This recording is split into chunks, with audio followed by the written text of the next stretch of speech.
How did humans, soft, slow, fangless creatures with zero claws and embarrassingly fragile ankles, end up ruling an entire planet?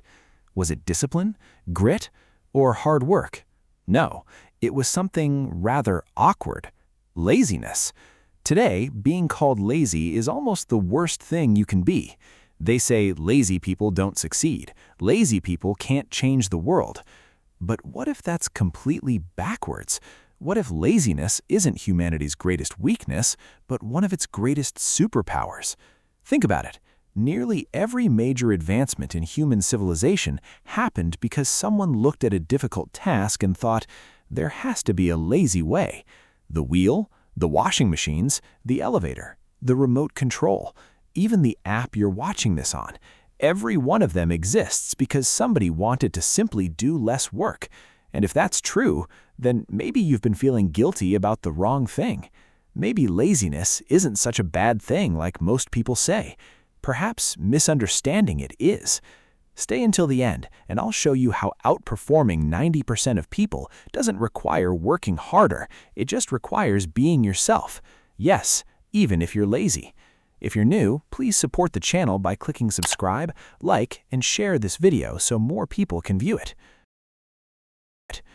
Your brain's #1 job, its core function, is to do things for less. Neuroscientists call it cognitive load minimization, but let's call it what it is. Your brain is obsessed with being lazy. Every time you learn a skill, driving, typing, cooking, your brain is literally restructuring itself to make that thing require less effort. It builds neural superhighways so it can coast. Ever wonder why scrolling social media feels easier than writing a report? Why lying in bed feels more attractive than going to the gym? Or why your brain seems to negotiate like a lawyer every time you need to do something difficult? That's because from an evolutionary perspective, conserving energy was often the smart choice. Your brain isn't trying to ruin your life, it's trying to save fuel. So every difficult task creates internal resistance. And here's where many people miss it. They interpret resistance as proof they're lazy. But resistance is normal. Everyone experiences it, even highly successful people. The difference is that productive people don't rely on motivation. They redesign their environment. Think about that. If your phone distracts you, you can fight temptation every day or move the phone to another room. One requires endless willpower. The other requires one decision. Guess which strategy your brain prefers? The lazy one. And surprisingly, that's often the smarter one. But there's a difference between lazy people who just sit still and lazy people who build things to sit still for them. And that difference is systems. And it starts with one brutally honest question. Laziness comes in 2 shades. Pay attention because this is the part that defines your actual behavior. Picture a spectrum. On one end, you have passive laziness. This is the person who avoids the task, feels bad about it, does something mindless instead, and wakes up tomorrow to repeat the cycle. Passive laziness is the kind that keeps you stuck. It doesn't generate anything, it just defers. On the other end, you have productive laziness. This is the engineer who hates doing the same thing twice and writes a script to automate it. Or the chef who preps ingredients on Sunday so weekday cooking takes 10 minutes. This is you setting up a rule in your email so you never have to sort newsletters manually again. Now, the difference between the two isn't energy, it's direction. Passive laziness runs from problems.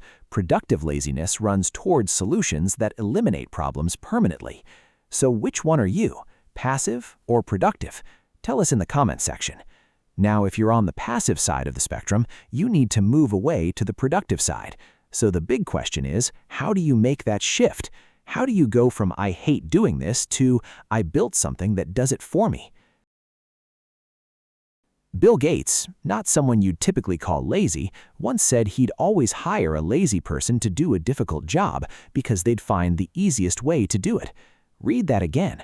The richest man in modern history was explicitly recruiting for laziness because he understood something most people don't.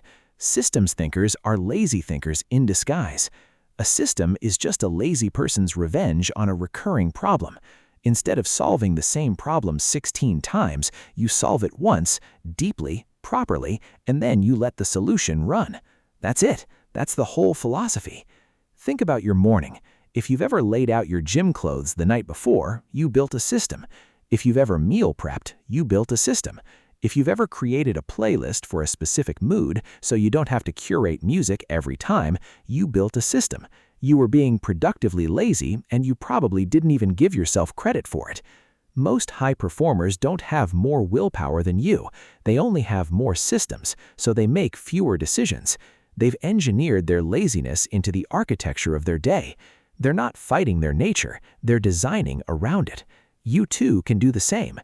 Jeff Bezos famously decided he would make 0 trivial decisions before noon. He literally refused to do small mental tasks. He said, "I don't want to think about this. Let me design a life where I don't have to." That's systems thinking, and it's available to you.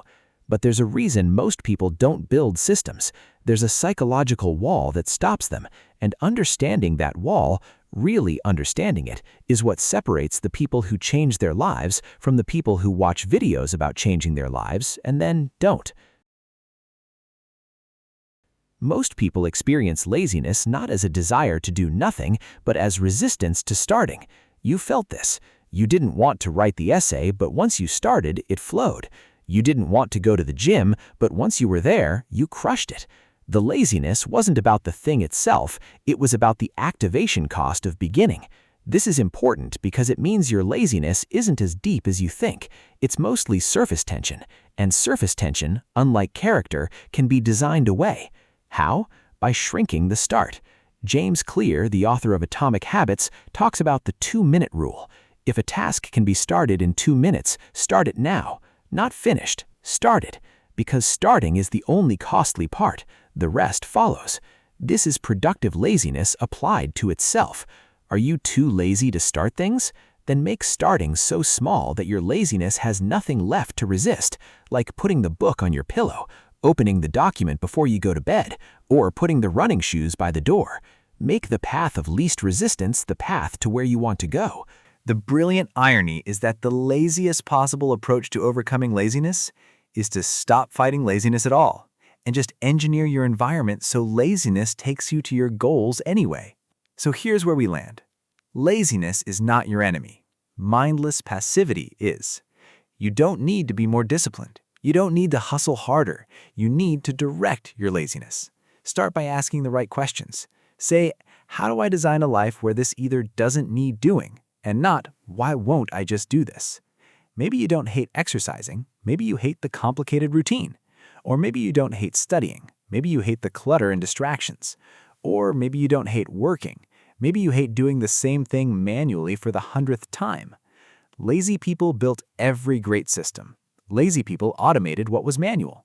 So the next time you feel that pull, that deep, cellular, I don't want to do this the hard way, don't fight it.